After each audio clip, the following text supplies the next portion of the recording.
નમસ્કાર ખેડૂત મિત્રો, મારું નામ છે મુકેશ ચૌધરી. હું નુજીવેડુ સીડ્સમાંથી આવું છું. અત્યારે આપણે લાઈવ છીએ દિયોદર તાલુકાના રાટીલા ગામની અંદર રાજપૂત દેવાભાઈના ફાર્મ હાઉસ ઉપર સનમેક્સ બાજરીનું વાવેતર કરેલ છે. આપણે અહીંયા આજે સનમેક્સ બાજરીની વિઝિટ માટે આવ્યા છીએ. તો દેવાભાઈ જોડેથી આ સનમેક્સ બાજરીની ફીડબેક લેશું કે આ સનમેક્સ બાજરી અત્યારે કેવી સ્થિતિમાં છે.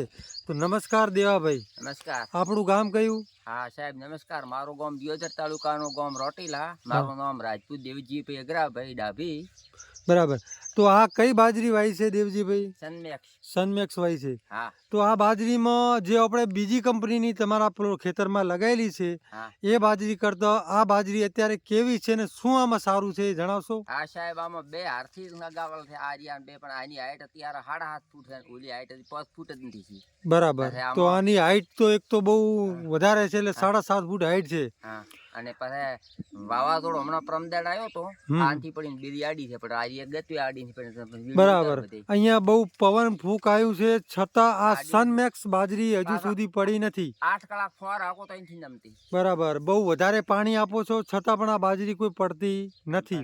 અને આનો જે ડુંડો છે એ તમારી પાછળ જે દેખાય છે એ અત્યારે કેવું તમને લાગે છે? આમાં સારું લાગે. અને બીજું સાહેબ, આમાં ગઈ સાલે મેં વાવી હતી. બરાબર. હું તો વધારે વાવી છે.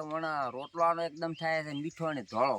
રોટલો મીઠો અને વ્હાઈટ ધોળો રોટલો થાય છે. ઘાસચારામાં હારી, ઘાસચારામાં જબર, અને ઉત્પાદનમાં હારી, ઉત્પાદનમાં ખૂબ સારી.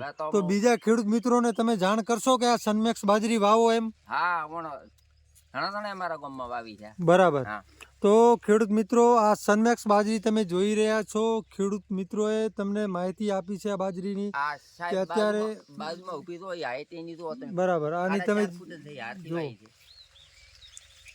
આ બીજી કોઈ કંપનીની ઊભી છે સાઈડમાં તમને દેખાતી હશે, એની બી હાઈટ તમે જોઈ શકો. અને આ આપણી સનમેક્સ બાજરીની હાઈટ છે. તો દરેક ખેડૂત મિત્રોમાં ભલામણ છે કે આ સનમેક્સ બાજરી બધા વાવેતર કરે. આભાર.